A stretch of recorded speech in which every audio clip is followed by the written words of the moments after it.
Welcome, everybody, to a brand new episode of Politicking as usual, where we cover the political spectrum from A to Z. And I am here with the one, the only Cameron Cowan from the Cameron Journal podcast. Brother, thank you again for gracing us on another stellar episode. We're going to need all your expertise on what's going on right now. I'm worried. As of recording this the day after America's birthday, you would think I would be filled with patriotism, but I'm filled with dread and fear. And I'm sure you're going to tell me why. So before we begin, please, Cameron, introduce yourself and let people know a little bit about your political expertise. Yeah. All right. So hello, everyone. My name is Cameron Cowan. I'm creative director at the Cameron Journal, CameronJournal.com. I am a writer, thinker, humorist, and political commentator. I have a couple of degrees in political science, and I have been writing about politics for almost 20 years now. And I used to work in Republican politics for years and years and was part of National Republicans, all that type of thing. And I was involved in the Tea Party, and I was involved in Occupy, and I started writing about more center-left politics in about 2013. I ran a political magazine for a couple years, and before I did the Cameron Journal, and so I used to work in the state senate in Colorado. So I have been a political creature for forever and ever and ever. So this is kind of where my home is at. So if you want to learn more about all that and all that sort of thing, go check out CameronJournal.com. But anyone who's watched this podcast for a length of time will know that we bring the heat. So Fire, as they would say. Absolutely. But guys, yes. Please do me a favor. Go follow his podcast, especially right now. He is my number one guy when it comes to just not only predicting things as they are, as they will be, but giving that spice that we all love. Because, what else do we have? We have a battle. Yeah, this week, July 1st, we're recording this on July 5th. July 1st, I had a documentarian on who did a documentary called Reimagining Safety about police brutality in the 2020 riots about George Floyd. So if that is a subject you're interested in, go watch that interview. The documentary is everywhere. It's on Amazon Prime. It's on all the services. So whatever you got and have already subscribed to, it may be on there. And so, so definitely go check that. Go check that out. He's a very interesting guy, and it's a very interesting side of the story. He traveled to different events nationwide, so that's particularly for right now, maybe something to go take a look at. Definitely. So this will air tomorrow. After you finish watching this, please go check that out because we need to fuel. We need to fuel right now. So the reason that I invited Cameron on this, besides his obvious political expertise, for those who are watching, and I'm sure most of the, not only the country, because I'm sure globally they're concerned, we watched I'm sorry, not the pandemic. We watched it. It was kind of like a pandemic. We watched the first debate, and while I personally didn't go in there with great hopes of anything that was going to blow my mind, I was not prepared for the performance of our incumbent president. I was not prepared for, if we're talking sports, a total rout, a blowout, a sweep. We have till September 10th, I guess, to get things straight for the Nets debate. But Cameron, give me a few key moments of the debate that kind of just stuck out to you, like holy shit. Or, okay, we have some hope here. Just give us a quick overview, summarizing. So my viewing experience was unique. I was live streaming the debate with commentary, which I do on a variety of, I do Twitch and YouTube and LinkedIn and Twitter and all that, Facebook as well. And and I had planned it for several weeks, so people came and were in attendance. And the first 20 minutes, I remember by 9:23, my head was in my hands. not because Biden necessarily did so bad as such, but as someone who works in media, I'm very sensitive to optics, and it looked bad. Especially, people are going to watch. It's like a YouTube video. Your views, the longer go, your views fall off, sort of thing. Those first 20 minutes are the most important, right, sort of thing. And so for a lot of the gaffes to be in the first 20 minutes was also very difficult. He did kind of figure it out towards the end, especially after the first commercial break. And that was, 90 minutes, almost 2 hours. There were only 2 commercial breaks the whole time. right. So that, was kind of a good thing. But I also knew a couple things. One, he played right into the right-wing narrative that he's declining. It has a bunch of dementia and all sorts of issues. That was the first problem. The second problem was that, this was kind of their first time together in a national audience. And so I was kind of like, oh, if you're a swing voter in Pennsylvania, Michigan, Wisconsin, Ohio, Virginia, North Carolina, and you're seeing this is not an endorsement of 4 more years, and he'll be 86, in 2028, sort of thing. And I think the third problem was actually not Biden's fault, but it was actually to do with Trump. Trump looked great. Yeah. Lucid, put together. I mean, as compared to how Trump sometimes sounds, because Trump knows how to do a ramble. Okay, we talk about rambly old men. They're both they're the same guy. Just yes. But and Trump's only 3 years younger. Like, he's not that. I mean, him and Biden were in high school at the same time. Let's just put that in perspective. Like, we're talking like Biden was the senior year and he was still a sophomore. Like, he almost missed the invite to junior prom, sort of thing. So these dudes were in high school at the same time. But Trump he presented better and seemed to have it more together than Biden did. I did discover in reporting afterwards kind of what the problem was. We can maybe get to that in a little bit, but it wasn't all Biden's fault. Let's put it that way. In terms of the way they planned his schedule, didn't do him any favors. They were in France for a state visit for D-Day. They then went to Italy for the G7 summit. They then flew to California for a fundraiser, and then back to Washington, and then to Atlanta for the debate.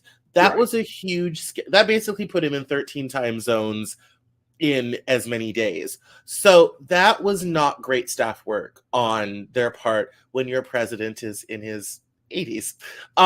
You could have skipped in his 30s. That would be an exhausting schedule. I am 36 years old, and I wouldn't have been doing well. They'd be like, "Oh yeah, I was in France, I was in Italy, I was in California, but now I'm back home in Wilmington. Yeah, Mars, let's do a show. I'm gonna be a rambly mess. I'm gonna be beating Medicare. I'm not gonna have it together, and I'm under 40. So when your president is when your principal person is in his 80s, and you've known for 2 months, this is the first debate, this is the first time on national television, highly anticipated, next to Trump, all this type of thing, and you schedule a fundraiser in move the fundraiser. You can fundraise tomorrow. Fundraise anytime you want to. Move the fundraiser. They should have flown from the G7 back to Washington and stayed put and not done some crazy 13 time zone jumps. It doesn't matter how comfortable Air Force One is or how much he can work on the road. The simple fact of the matter is his poor body had no clue what time it was and probably just needed a nap, as quite frankly any of us would have needed, without a lot of caffeine, B12, and some illegal substances we're not going to talk about. Like that, so that was not, necessarily great planning on the part of the White House or the campaign. The other error they made is Joe is really good at being Joe. He's really good at retail politics. They tried to pack him full of facts and figures and numbers, and you could tell he was trying to get all that out and kind of regurgitate all of that. One, Trump does not care about any of that, so why bother? Why bother? Two, most voters don't either, so why bother? And three, I think it threw him off. When he quit doing I think about a half hour in, he kind of figured out what he was doing wasn't working, and he went back to like being normal Joe Biden sort of thing. Things improved when he gave up on the facts and figures sort of thing. So there was kind of multiple points of failure and error the night of. I think what is interesting, sad, all this type of thing is the entire media's hair has been afire ever since. I mean, this happened a week ago and we're doing a show about it right now. And it's still meaningful and topical, okay? So, I mean, that's, this, this is, pretty kind of nuts. And we have another person on our network who just booked us all in for a panel show on Sunday. So, yeah, exactly.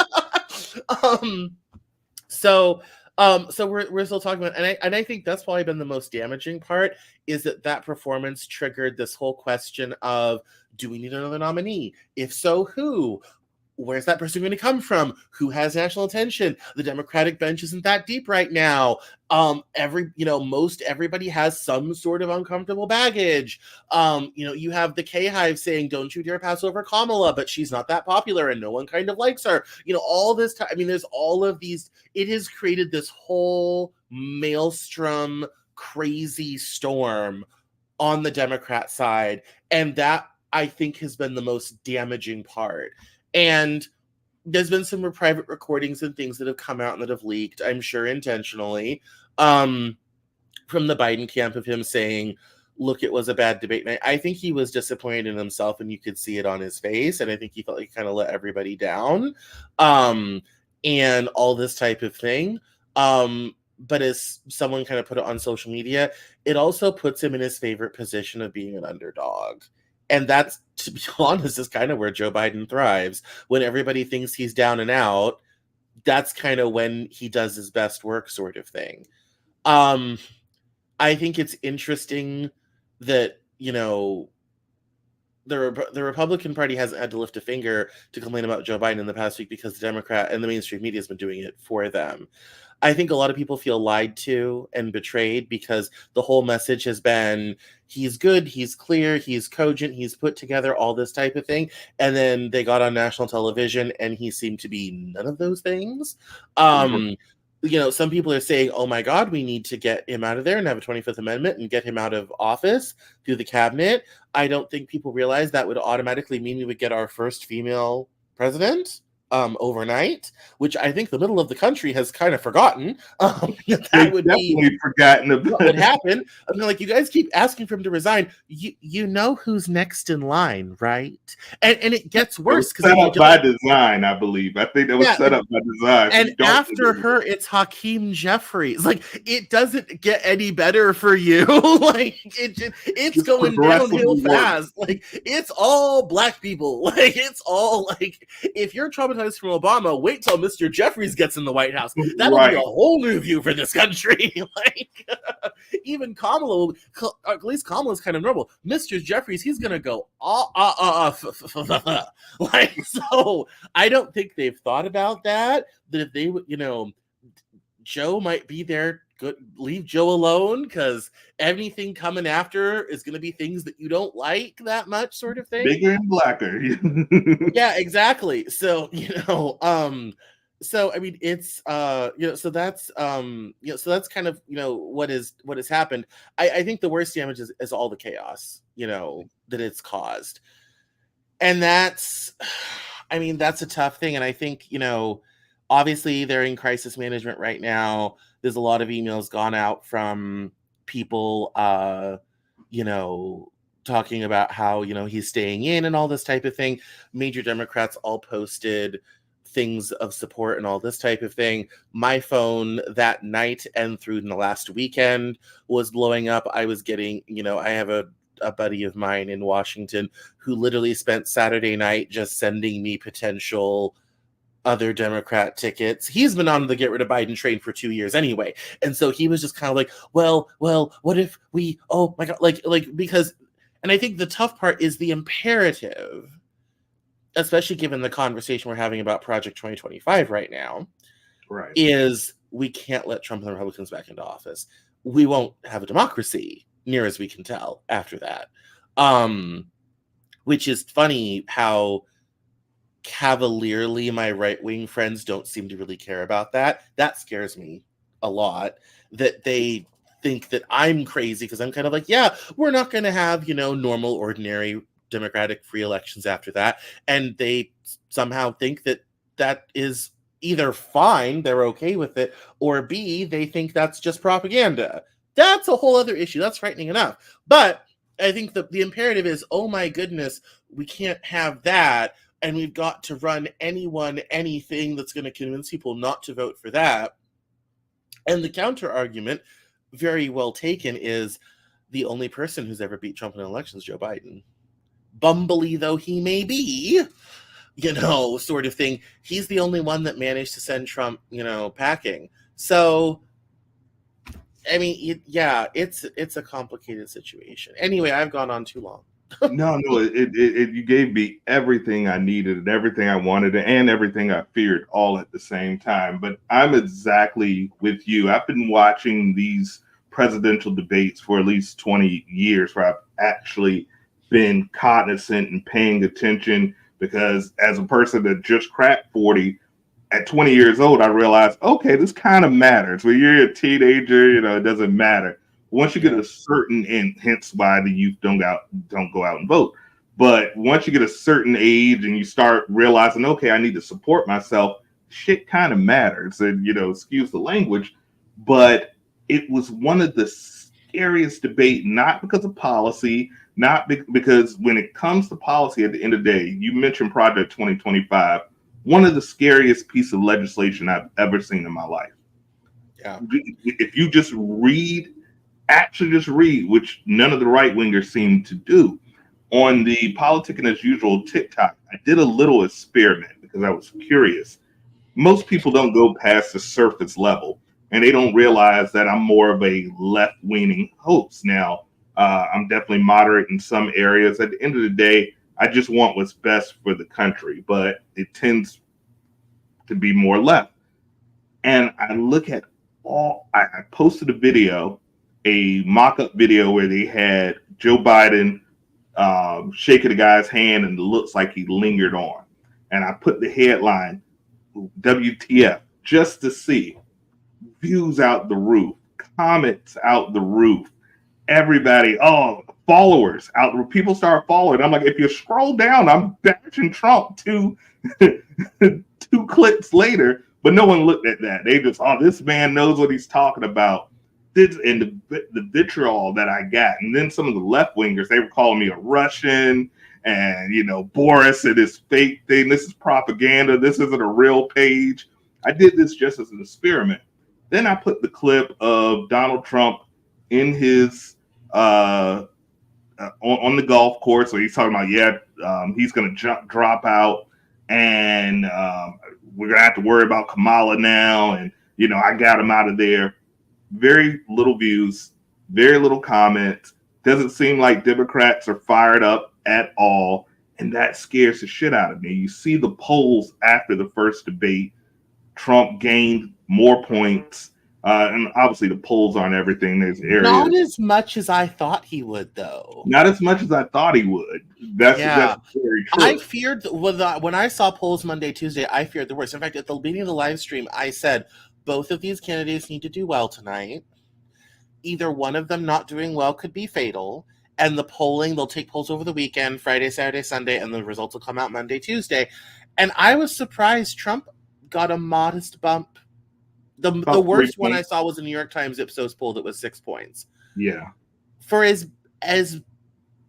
bad as Biden did and as crazy as the maelstrom has been, you would anticipate that number would be higher, and it's not. Yeah, because at the end of the day, let's be honest, 50% of the country knows Trump is not good for America. He's not good for the world.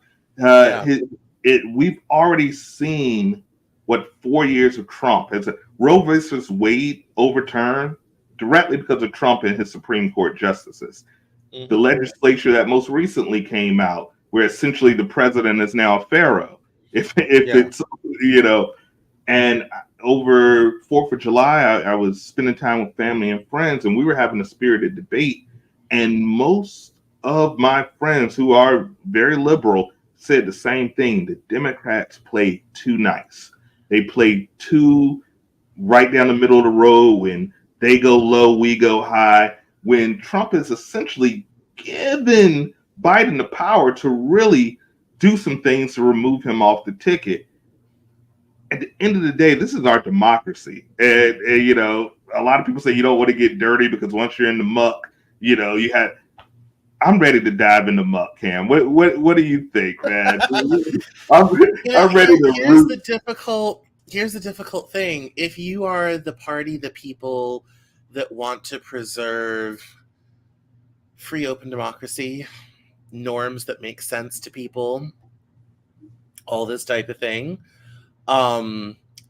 it's a very hard thing to, in the name of trying to save it, upend it. And that's what Biden would do if he really took advantage of every official act means you're immune from prosecution sort of thing.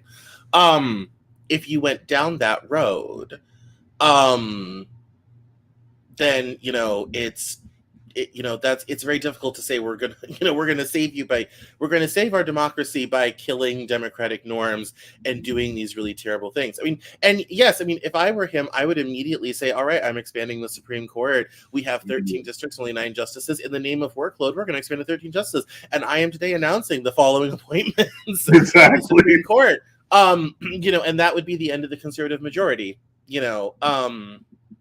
Because you could then immediately tack on four new people, and there goes the conservative majority.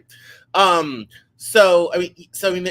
and people have suggested that sort of thing. It's I think part of the problem is if you do horrible things in the name of trying to do something good, you've still done horrible things. Right. And it also sets a precedent.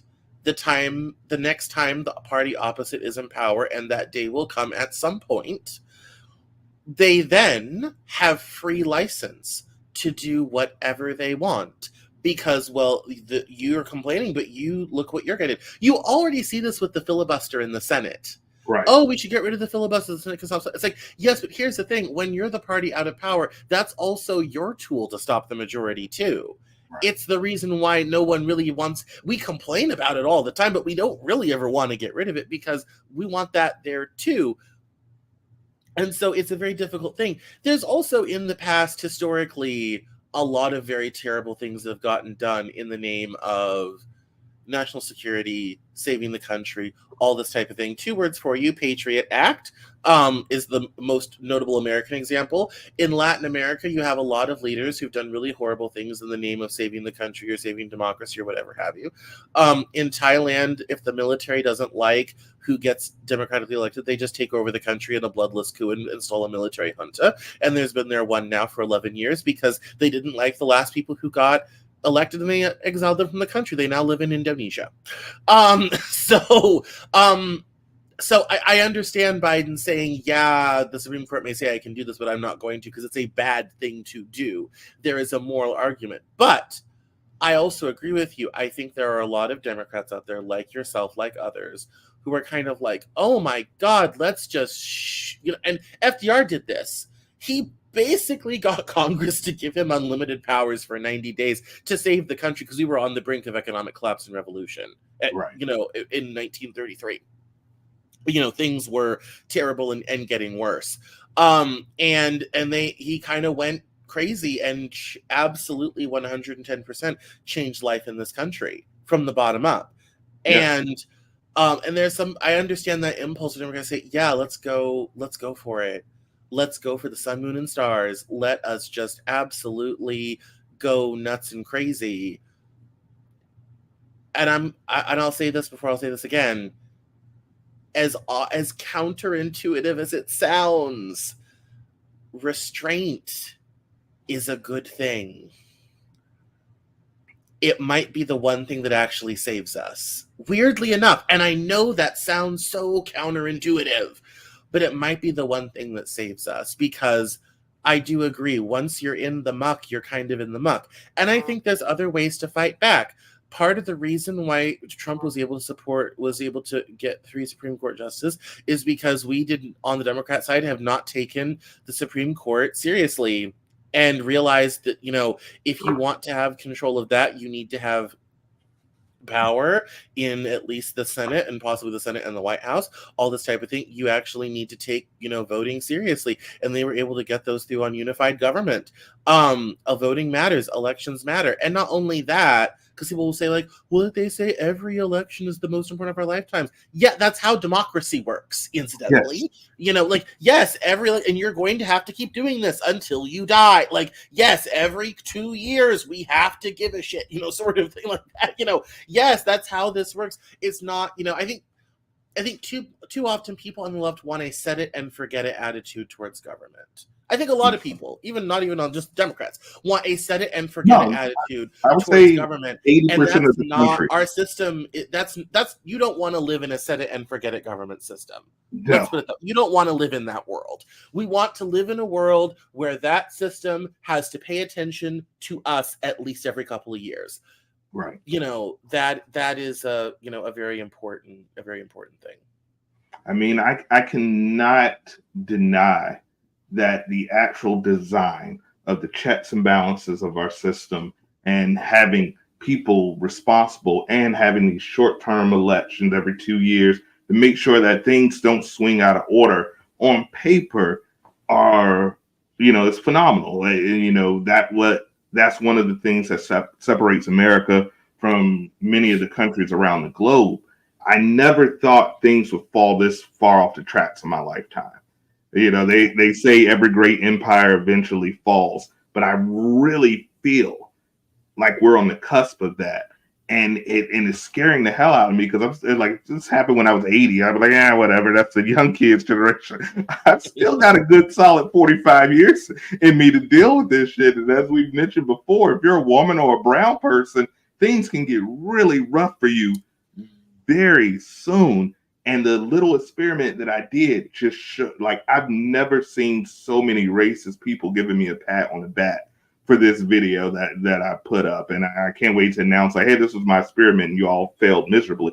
I did something very similar with the Second Amendment video. I forget what it was that I did. I started out by quoting it and then I did a whole thing about it. And I'm kind of like, and I tagged it specifically, and I knew what was going to happen, because I was talking about why we need gun control and all this type of thing. I knew it was going to happen. And it did numbers, as I knew it would, all this type of thing. I think part of the thing is, especially the way algorithms work. And I bet that your second video about Trump didn't do as good as the first one did. It did not. No. Social media algorithms, and I don't know why, but it's well documented. Social media algorithms tend to really optimize for right-wing content in a way that it doesn't for left-wing content. This is particularly worrisome for young people, especially young men, because they tend to get shunted into right-wing political narratives very easily. It doesn't take very hard to find such things. And so I think that is part of the reason why. And I've had that too when I did my Second Amendment thing. And I was just, being like, yes, we should have some gun control, all this type of thing. And had 400 comments of all this type of thing. Not a single liberal defendant to be found. That's the Tik Tok algorithm. Basically, like, this is because the algorithm's going to go for what keeps you on the app the longest. Right. And be it real people or be it bots or whatever have you. That, the fact that it gets those types of things, generate those comments, those numbers, those views, that's what's going to get out there. The left stuff doesn't tend to do that in the same way. And you see this, in the downfall of Twitter. I did a post called "The Fall of the House of Twitter," where I talked about, Elon wanting to, make a platform for free speech, which really just meant, yay, welcome for racists and other crazy people to say whatever they want to. And I've never seen so many genuinely frightening people say racist things, anti-Semitic things that are very worrisome. I've had people literally say that, like, people that are suffering from disability would benefit from going to a labor camp. Saw that yesterday on Twitter. Yeah. That's now passing for reasonable interaction. And I think Twitter was one of the few social media platforms that was very left optimized. Yes. It was the only one really that was left Yeah. optimized. And right-wing voices were being suppressed in not really. In fact, I did a whole thing on the Twitter files. That was a nothing burger if there ever was one. You can go read all about that at CameronJournal.com. But Twitter was very left optimized, and Twitter had kind of cleaned out the racists, the crazies, the Nazis, all that type of thing. And I think a lot of people and Peter Thiel did this with Gawker, and I think Elon had the same attitude. Was the problem with Twitter is it was left optimized, and it had a lot of influence because every politician, every famous person was on there. And that's the only reason why Twitter was ever relevant. It was a middling social media website, but it punched above its weight because of who was on there. And I think and that was where Me Too started from. That's where BLM started from. All of these big social movements came out of that. And fill in the blank. Exactly. And that became parlance, common parlance. And I think that for some people in power who did not like some of those movements and some of those things, I think the threat of that was very devastating. And we now don't have a social media platform that gives the center-left view a real voice and optimizes for that type of content. Pretty much all of social media optimizes for a center-right point of view. Which basically means now, even as content creators with a more center left, we're actually now on the back foot. We're fighting for views. We're fighting for attention. We're fighting for airtime in a way that, quite frankly, a lot of us weren't before. When Twitter changed, I lost a third of my traffic at CameronJournal.com. Real talk. A third gone in about a month.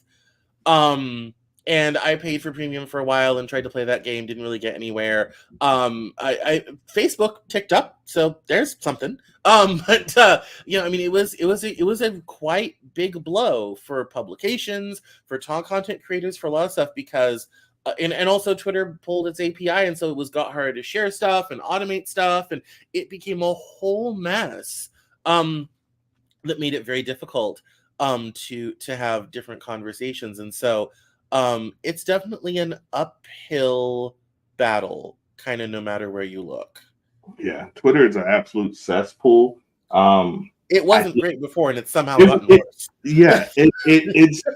I've never seen so many horrific people, and for those who enjoy the network and look at some of our other podcasts, I'm a big superhero fanatic, and I used to always say, why does the supervillain always want to just destroy the world? Don't you live in the world? And now I'm like, oh, okay. Thanos was right. I get it. I saw a video where a child who suffered from severe autism had walked by a guy's Mercedes and bent the little emblem back, and the guy smacks him. And I make the comment, I'm like, that's horrific. Why would you smack a child? I understand your fancy car. That's what insurance is for. And I got attacked. I got called everything. I'm like, defending an autistic child? I got attacked? You obviously don't discipline your kids. The kid needed a smack. I'm like, the kid is blowing snot bubbles out of his nose, literally. And the block button has never been more used for me on Twitter. Now, it's the moment I see something that I know is 100% against my moral code, block. I'm not giving the moment. I'm trying to redesign my algorithm because I'm not even into some of this negativity, but it's just forced in your face on Twitter. God.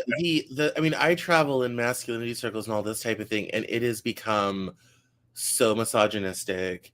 It has become so anti-woman. And I'm not usually one to cry anti-woman or misogynist, all this type of thing. I think a lot of that stuff is overblown. Sure. And I consider myself a feminist, but I'll admit some of the things that, as some of the blue hairs say, is a little bit nuts. and I think not in keeping with what women really want or need in our society. So I'm, but the stuff that I have seen in the last 6 months on Twitter and race conversations. Whew. Oh, you will hear everything. Our skulls are wrong, low IQ, low test score. You name a racist trope, you will see it 20 times a day on Twitter, if not more. And this is on the For You page, promoted by the algorithm. Like, and this is, it started to become, and I think what's even kind of more frightening is, and I think this is what Elon wanted, is by doing that, it is really normal. It started to really normalize that stuff. I'm starting to see it in places not on Twitter. And that's genuinely scary and frightening. And you also have, you have people, who genuinely, want to basically bring back segregation, which is part of Project 2025. And you are even in early discussions, like what happened in St. Charles, Louisiana, where half the town segregated themselves from the poorer black half, in a very 1950s white flight suburb kind of way, that was very common in big cities in the 1950s. And people, cheering it on to be kind of like, your access to white people is not guaranteed. And there's been this whole, stuff that I used to have to go when I did research with racism and white supremacy and KKK stuff, and I have spoken to the leaders of those movements. I used to have to go look for that stuff. I used to have to go find it, interview people. That stuff was very fringe. I can show you every white supremacist KKK talking point on Twitter within 20 minutes. Yeah.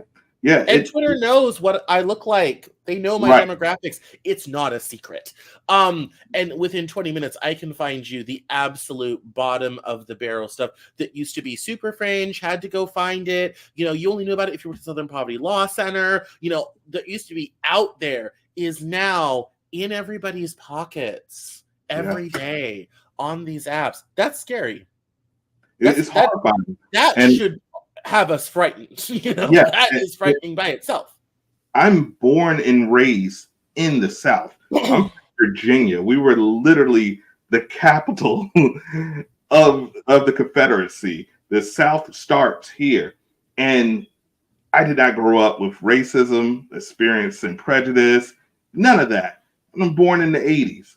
And now, like you said, on my phone, if I tweet one thing, N-words start popping up and this and low IQ, and you probably got 40 baby mamas and all of this. And I was like, none of this is true. I didn't think that type of, I thought that type of thought had died out just from the age of these old and prejudiced thoughts. But it seems like the impact on America with MAGA is that people have become more emboldened, more emblazoned, more out with it, which part of me is grateful for that because, before they would smile in your face and you just didn't get the job, or whatever it may be, and you wouldn't know.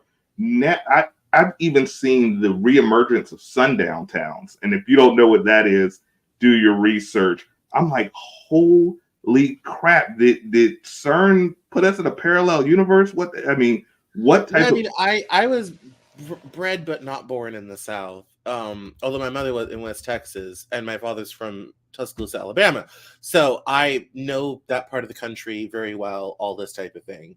And it is, and I've told people, I said I've seen stuff worse on Twitter than I ever heard anywhere in the South growing up, or in the time, all the times I visited, all the times that I've spent down there. And I was at a writing residency in this very rural area of Tennessee in horse country. Not exactly, I was the only brown face for miles that wasn't working for somebody, sort of thing.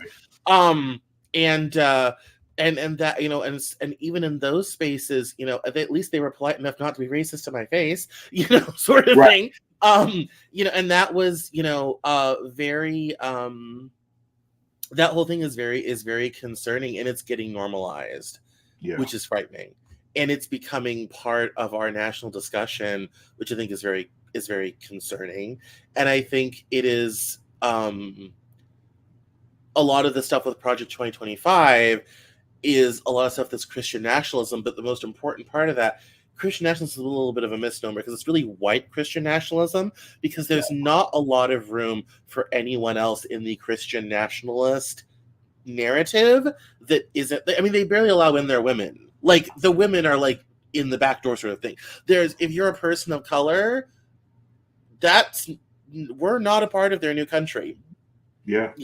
And my new book, What the Hell is Going On, is coming out in a couple months, and my whole essay I did with the Military Religious Freedom Foundation talks about that. And it really should be white Christian nationalism, because the preserving the whiteness of America is a very big part of a lot of those agenda items, especially when it comes to immigration, when it comes to the Dreamers, the deportations, banning the abortion pill, trying to ban pornography, by the way.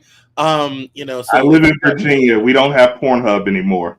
So or Texas. Yeah. Yes. Which already started with ID laws and all this type of thing. Yeah. I mean, yes, this is all coming. This is all happening. Some of it at the state level already. This is all part of their, as one person put it on Twitter and has been shared around, they want to repeal the 20th century. And I had someone on a couple weeks ago named Herb K, who does this thing called the 1964 Project, and he basically wants to undo everything that has happened since the Civil Rights Act, which he thinks is the last good thing that this country did. And to his credit, he did not necessarily say anything overtly racist, but his attitudes towards sex and sexuality, particularly to do with teenagers and whatnot, was so backwards I had to cut it from the show. And I had to put in edits where I specifically say, this is where it went, and I cut it out here. Like, sort of thing. Like, I had never edited a podcast before. 250 episodes I never edited before. That one. And he was out loud about this basically rollback to some pre-1960 moralized thing. And he is going on shows, is well-funded, has 2 staff members, has a think tank going. It's here, folks. Like, so if you enjoy living in a progressive America that's moving forward on gender, on race, on all of these things, vote accordingly in November. And I think to bring the conversation full circle back to Biden and the debate, I think that's what's so hard, is we need Biden to do well and have it together, and because the stakes this time are high. I guarantee you, I make this promise, and I never make promises I don't know they're going to happen. If Trump gets in November, life in this country will not be the same within 18 months. Oh, yeah. Take it to the bank. Yeah, day one. They had the difference between 2024 and 2019, not only in the performances of in the debates. You look at 2019 Biden, and Biden's never been the sharpest. He's always had a stutter.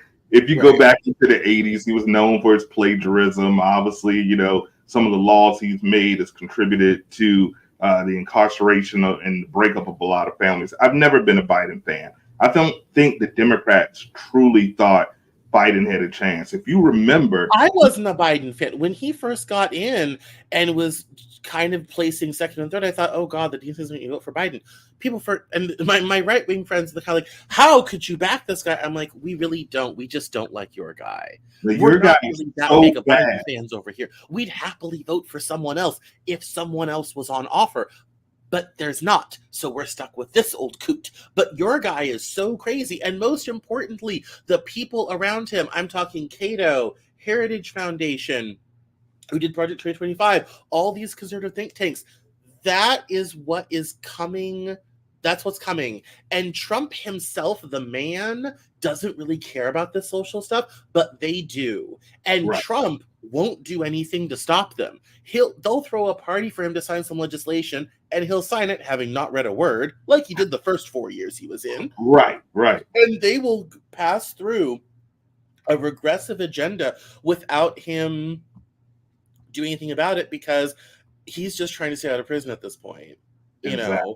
And so if you don't want to live in a country where we're rolling back all of these things, and we are losing important rights, because believe it or not, pornography is a form of free speech, and there's about 5 Supreme Court decisions that got passed, but mostly by queer people, including a very famous activist named Christopher Weston, who's on a show called What's the Safe Word, who sued the Supreme Court for the right in the late 80s, early 90s, for the right to distribute VHS tapes. It was the 90s, for the right to produce this stuff and distribute it and consider it free speech. And it was lampooned in popular culture on Designing Women. David Souter said, "I don't know what pornography is, but I know it's when I see it," sort of thing.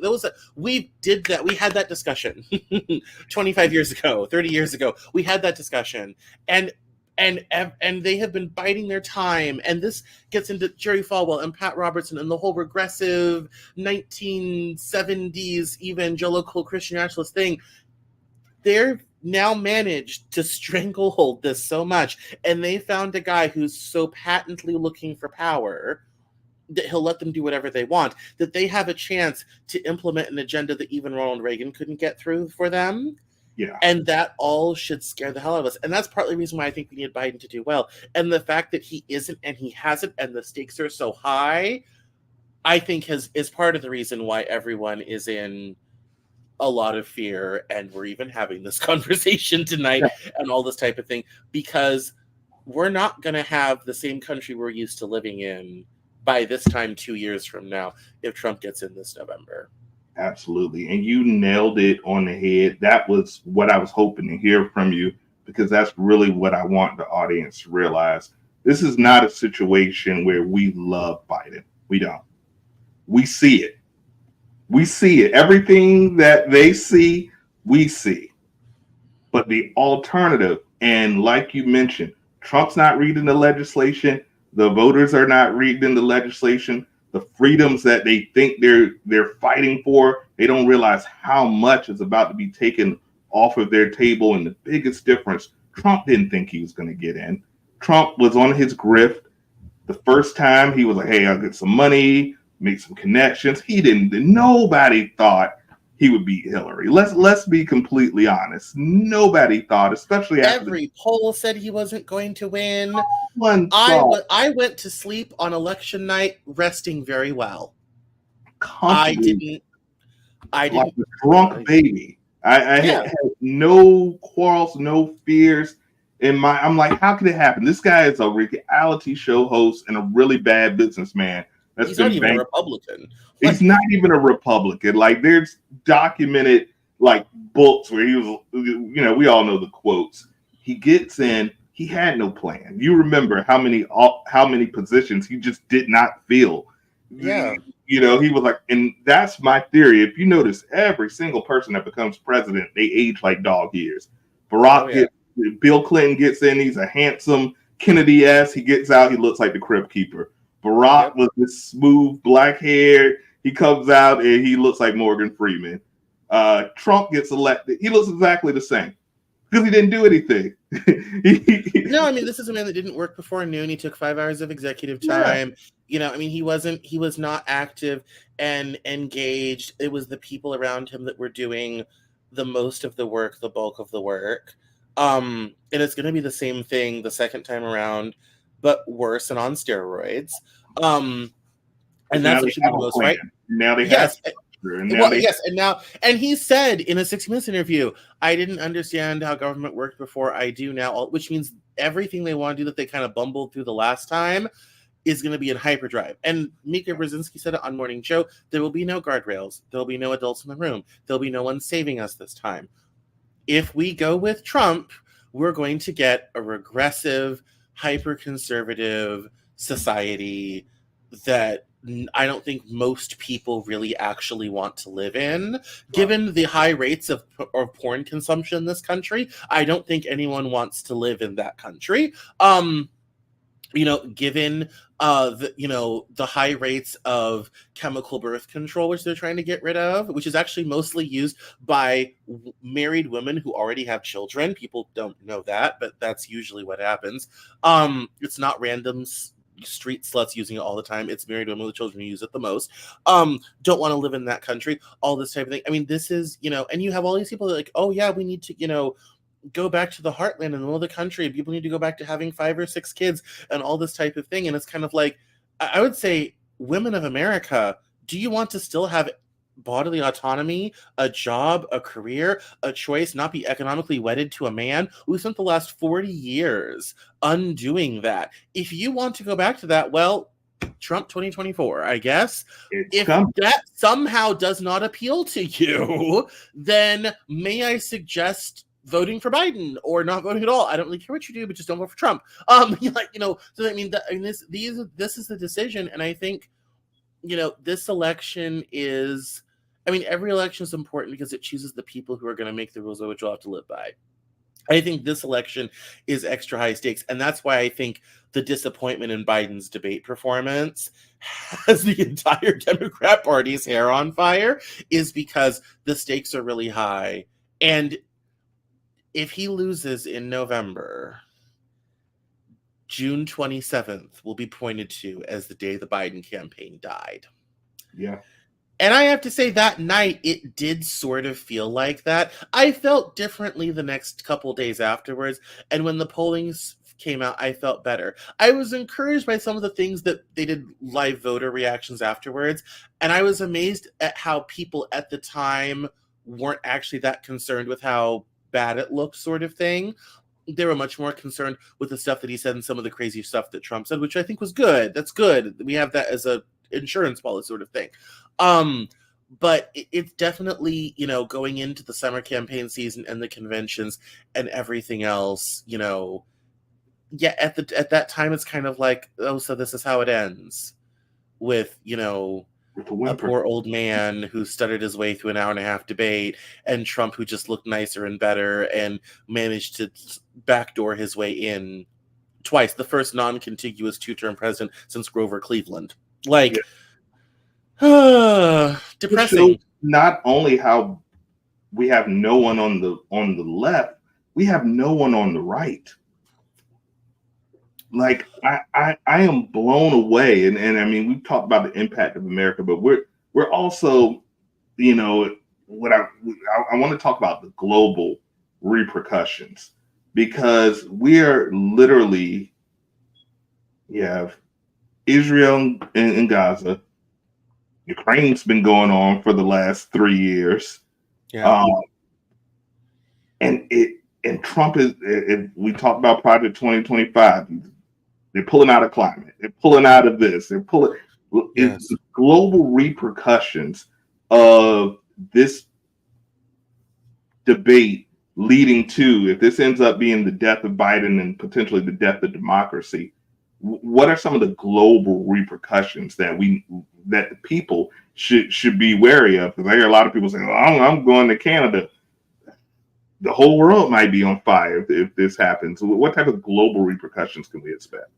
Well, you've got it's kind of a disparate sort of thing. I think leaving the country is going to be difficult just because, one, I think people underestimate how hard it is to immigrate to other countries.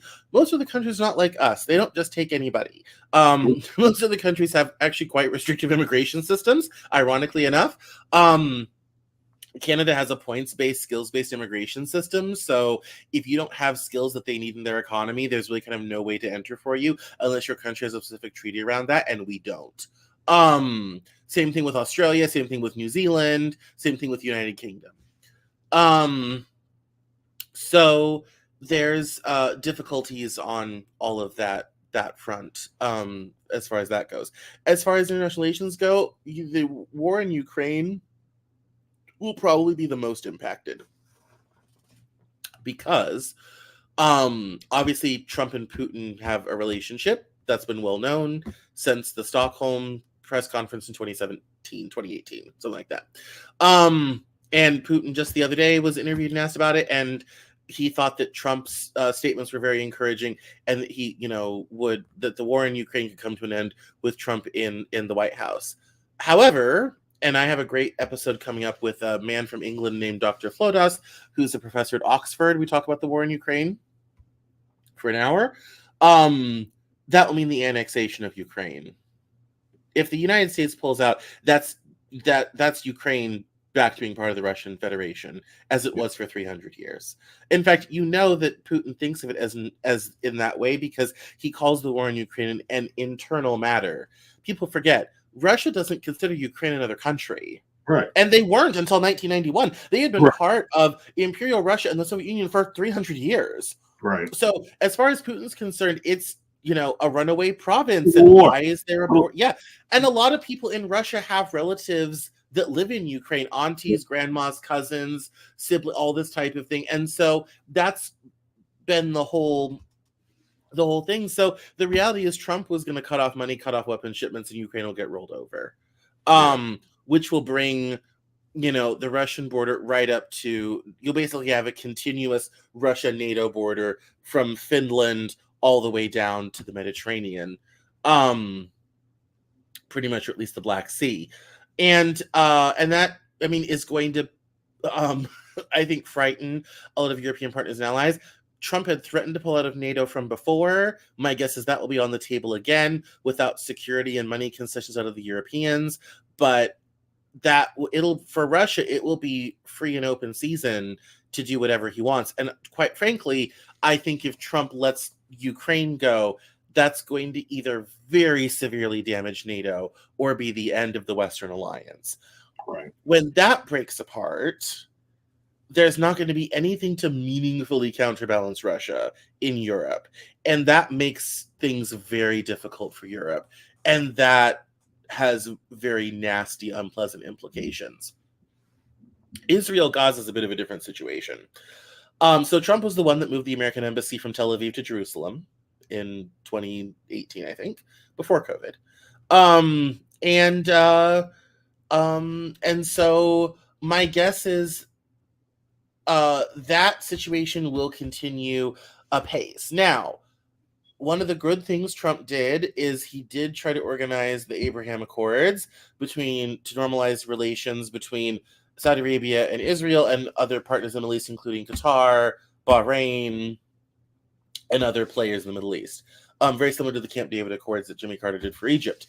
And that was very helpful. And it has kept Saudi Arabia kind of out of really backing Hamas. Hamas gets more of its funding from Iran. But I think, moving those resources over to Israel and empowering Israel to continue to go after Hamas and genocide Gazans, one is probably going to expand that war, which is already starting to spill. Israel's getting ready to invade Lebanon right now. It's going to start to spill over into neighboring countries. It also probably means there's a confrontation with Iran coming as well. So on the one hand, you're going to lose Ukraine and possibly the entire Western alliance that's existed since the end of World War II, which will be devastating for geopolitics moving forward on the European continent. And then a ramp up on the war in Gaza will probably lead to a wider problem in the Middle East, especially because Saudi Arabia has been dying to go after Iran. They're religious opposite. Saudi is Shia, Iran is Sunni, I think. I always get those two mixed up. But they have a religious difference. Right. So they're at odds. And so you're probably going to end up with an expansion of the war there. Minus the fact you then have issues with Trump has played hardball with China in the past, but how far is that going to go? Biden's played very hardball with China. No one really ever talks about that. Biden ended China's entire superconductor industry overnight by banning Americans and American companies from doing business with them, and basically ended their chips capability in a week. Everyone had to leave. Will Trump continue playing hardball with China? Maybe, but if China really decides to get serious about Taiwan, which according to their 5-year plan, they're supposed to do before the end of the decade, which would be under Trump's leadership, do we really think Trump is going to stop China from taking Taiwan? No, I don't. Not at all. Let them have it. No, I think we'll let them have it. Yeah. Especially we're building a new chips plant here in the United States. We won't need Taiwan and its chip capability for national defense. I think Trump lets China take Taiwan. So this is going to lead to a very chaotic, very violent, very unsafe world. Economically speaking, that will be the end of globalization as we have known it, which means the price of everything goes up. Inflation goes up, all this type of thing. And I think the sad thing is one of the talking points that you hear a lot from the right and you hear a lot from Trump is no new wars, no new wars. And you hear it from the right, you hear it in Fox News, you hear it in the podcast. Trump said those exact words at the debate last week. No new wars is kind of like, okay, that's a foreign policy. And old the last time we tried isolationism, Pearl Harbor happened. How well did that work out for us? Not so much. We've been there, done that. It doesn't work. And the reality is, if you let Russia roll over Ukraine, eventually Putin's going to want more. If you let China roll over Taiwan, eventually they're going to want more. Eventually, those problems are going to arrive at our shores. Do you want to eat that now or eat that later? Right. Well, Trump doesn't because he's 150 years old, so he won't be here. But the rest of us. And they also talk about, we want, trade with everyone, and only deal with people who are directly threatening us. It's kind of like, okay, how long do you want to wait for that to happen before it becomes a big, expensive, bloody problem? Here's the thing about Ukraine. We have been fighting a proxy war with Russia, and yes, that might feel bad, but guess what? It's Ukraine doing the dying, not us. That's awfully convenient. We've outsourced our war torches to someone else who's willing to do the dying, because it could be our people on the ground doing the dying, And so it's very easy in international relations to come up with trite slogans. But when you start to understand, okay, if you allow this, then you're going to get this and this, all of a sudden it's like, well, maybe we should try to stop this from happening because the other alternatives are worse.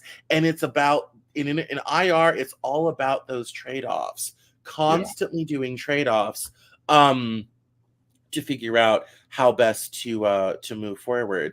And that doesn't even get into, his different relationships with, Latin America, Central America, dealing with immigration, how that's going to affect our nearby neighbors, especially Mexico, Central America, all this type of thing, trying to do stuff with the drug war. To me,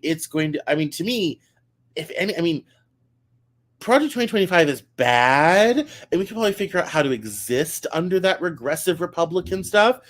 The international relations stuff will absolutely devastate this country. People don't realize it will devastate us economically, because if globalization ends and we have to start really bringing everything back, which we've already started, it's one of the primary drivers of inflation. You think inflation is bad now? Wait until all that happens. Wait until we no longer have a relationship with China or have access to Southeast Asia for cheap labor. Everything. You want a $10,000 iPhone? Have it made in America. You want a laptop that costs $25,000? Have it made in America. You want to be able to never afford a car ever again? Have it made all in America. Like, that's all it takes. Even if we start making stuff in Mexico and Central America, prices are still going to be meaningfully higher than they are elsewhere. And it doesn't even get into, we're going to have to start producing everything. Clothes will be more, all that's produced in Asia anyway, in sweatshops in China. You will never afford to buy decent clothes again in this country ever. All people do, this is the stuff where it actually really matters, and where your lifestyle will be absolutely negatively affected without a lot of this stuff. And that's the future that Trump is going to bring. The sad, unfortunate reality is when and Obama did this, and we learned the hard way. When the U.S. steps back from global leadership, the planet starts to explode. Yeah. And it eventually always reaches our doorstep, whether we want it now or later. As the great quote that's always attributed to Churchill, but that he never said, was, the Americans will do the right thing once all other possibilities have been exhausted. And unfortunately, in this situation, in this time, that could lead to a lot of bloodshed. That could lead to nuclear escalation. Absolutely. That could lead to some very negative outcomes for billions, not millions, billions of people. The world is watching, folks. They are. And they're very much relying on us to pull it together. And I just hope that we can. And I hope that enough people see this, and enough people see the stuff that I do and that you do, and understand what's really at stake here. This is not playtime. It's not. And and once again, just thank you again, because you articulated so well and so raw that, and it's not fear mongering, because that's not what this show is about. This is a reality based, proven facts that when these things happen, and this is why history is important, when these things happen, these things happen. Cause and effect. It never fails. And this independent individual, it doesn't work like that. If you don't believe me, look at your Jordans. They're not made in Idaho. Nope. Look at your iPhone. They're not made in Nebraska. Americans aren't going to work for 12 cents an hour until their fingers bleed. And so, like you said, on the way back to the studio, I had a $15 Big Mac, and it wasn't even good. That's right now. Yeah. 2 years from now, that's a $30 Big Mac. That's still not very good. So we complain about inflation now. I'm a single guy, no children, and I make a pretty good living, and I'm not living great. I have my roof's leaking right now. New HVAC needed right now. On paper, I'm the American dream, and there is no more middle class. It's just I need these checks. Well, and that is, yeah, and the sad thing is, this is the culmination of a lot of economic changes, especially since the pandemic, that have come along that have made things very difficult. And I commend the Biden administration for doing what they can. Jerome Powell said in 2022, the causes of inflation were not things the Fed could control. And so I laugh when Trump comes along and says he's going to end inflation, because I'm kind of like, you think you're smarter than Jerome Powell at the Fed. If you know how to end inflation, I'm sure Jerome would like to talk to you to find out exactly how you intended it, because we would implement that today. But that it makes it for a nice slogan. It makes people feel like, oh yes, no inflation, no more. We can get back to the way things used to be in 2019. America, the pre-pandemic world isn't coming back. Not coming back. This is our new normal. This is what life is. Okay. And yes, I'm in a similar sad sack situation where I was doing okay, and now the cost of everything has gone up, and business has gone up, and things have not raised the way they should be. And who knows what may happen in a couple, in several months. It's very difficult times, especially for someone who owns their own business and works people independently and all this type of thing. It doesn't necessarily always have that consistent paycheck that other people do. Like, yeah, it is extra hard. Housing is too expensive. Rent is too high. Mortgages are too high. Car payments are insane. All this type of thing. And everybody online has a dozen million pieces of advice of, move somewhere cheaper. I saw a post today about, move to South Bend, Indiana. You can get a house for $50,000. Never mind, it's full of black mold and all this type of thing. I mean, everyone has tons of all this advice, all this type of thing. But here's the sad thing. Putting Trump in office is not bringing 2019 back. If you're one of those people that wants to vote for Trump because you think we can get back to 2019, I have sad news for you. It's not happening. Now, I think the Biden White House could have done a lot better job messaging what they've done economically, because I think there's a frustration from both parties about what's happening economically in this country. We need to build a lot more housing very quickly. We need to meaningfully lower healthcare costs, and they've played around a lot of these issues, but haven't really addressed it. Grocery inflation is out of control. I can't imagine when I was helping raise my cousins, we had a household of 6 people. We were spending $500 at the grocery store back then. That was 10 years ago. It'd be $1,000 now. I mean, it would be out of control. I get it. It is hard. My car needs new brakes right now. I have no clue I'm going to pay for that. I'm with you. I'm in the trenches, shoulder to shoulder. It sucks. Unfortunately, and here's the sad part, is it can get a lot worse. And when people talk about, the decline of the American empire, all this type of thing, I said, well, first of all, we never wanted an empire. There's a great book called America, the Reluctant Empire. We never wanted to do this anyway, so we're kind of not sad to see it go. However, I really have trouble with the decline narrative, because things can get so much worse. Look at Argentina. Look at Venezuela. Look at Eastern Europe after the fall of the Soviet Union. Greece. Things can get, Greece during austerity. Yes. Things can get so much worse. I mean, I already have friends in their 30s and 40s moving back in with their parents. I may be in the same boat if things don't go the right direction in my life. This is the thing. Like, things can get dramatically worse, everyone. That's just the reality. Things can get far, far, far, far worse.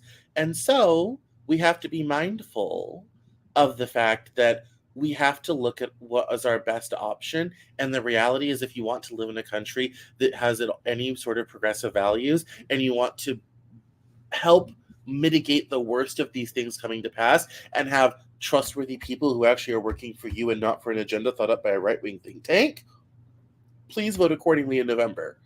But the world of 2019 is not coming back. I'm sorry. Believe me, my budget wishes it did. My wallet wishes it would happen. If I was thinking what I'm making now in 2019, my life would be grand. Instead, it's slightly digressed, which is crazy to me, that I'm making more than I've ever made and I'm poorer than I've ever been. It does not sit well with me. And you said it. No, I've done great business this year, and 5 years ago, I would have been rolling in the deep. I would have been out at the club, all this type of thing. It's Friday night. I'm at home talking to you, and I will not be leaving this apartment this evening. Okay, like that's.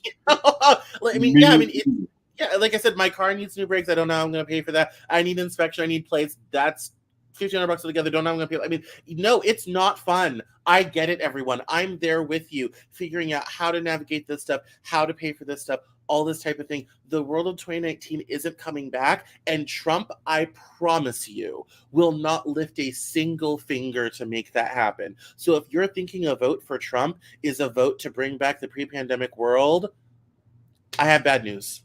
That's not going to happen. The world has changed. Globalization has changed. We're nearshoring. We're friendshoring. Things are coming back. They're being made here in America, in Canada, in Mexico. That means, unfortunately, prices of things are going to be higher. It means our lifestyles are having to change. It means we're having to make different decisions. The job market is moribund right now. Absolutely moribund. Do not go looking for a job right now. Even in business, I'm seeing a lot of people kicking tires. Businesses aren't spending a lot of money. And I do a lot of business-to-business consulting as part of the Cameron Journal to bring the magic of the Cameron Journal to businesses. A lot of tire kickers, a lot of conversations, not a lot of check writing right now. And I'm not the only one who's complained about that. I have lots of friends who do the same thing and they've said the same thing. It's very hard now. Interest rates are up because we're trying to control inflation. The age of free money that we had from about 2009 to the pandemic is over. Everyone's having to reset everything. It's a different environment. And I just beg people to please choose accordingly. Like, if there's any part of this you cut for TikTok, cut this section. This last minute, just this section. It's like, please vote accordingly for the world we have today, not the world you wish we used to have. It's going on. And you said a word that in my 9-to-5 industry, we use all the time: mitigation. It doesn't mean making it better. It just means don't let it get worse. And if you think it sucks now, if you vote Trump in 2024, he's going to do it and spit on that thing if you think it sucks now. So, and that thing is your job, your pocketbook, your economy, your lifestyle, your family, all this type of thing. Like, you're a woman, your rights. Yes. If you have two kids and don't want a third, and you're married and end up, getting pregnant, all this type of thing, in the Project 2025 plan, guess what? You're having a third kid, whether you like it or not, whether you can afford it or not.